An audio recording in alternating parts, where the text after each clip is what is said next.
จัดไปทีมงานอมแล้วรวยดีเจแอดดี้ลีมิกลูกชายคนที่ก่อนนี้มันมากแม่นลูกชายคนที่เดี๋ยวนี้มันพอแม่นเด็กงานพอเป็นอย่าเว้นพักสายตาลำแรงลงมาถ้าเบิ่ง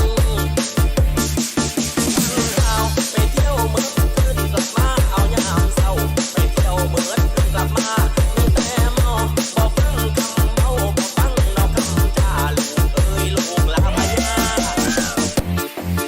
ของแม่มือหนึ่งวิงานบ่เคยแล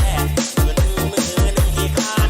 คักแต่ผิดให้แต่เงินแม่ได้มือและให้ใส่บ่ได้ดังใจกะเทียมมันโกรธตาแม่ขอตังค์จักยังอยากเห็นหน้าแม่ขอตังค์ของถวายลงเทวดาอย่าให้เพิ่นได้โกรธตามเจ้าโลกาสิพันเลยสิพันเลย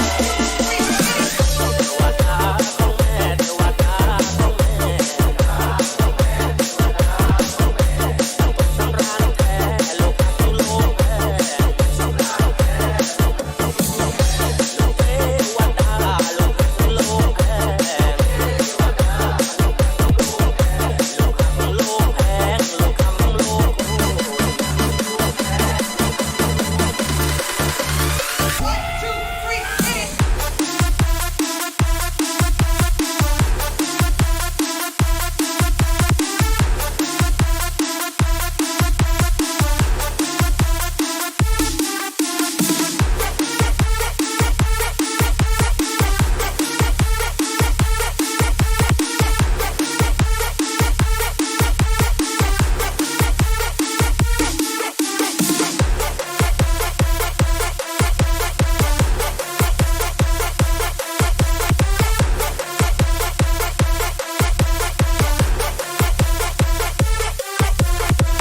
จัดไปทีมงานอมแล้วรวย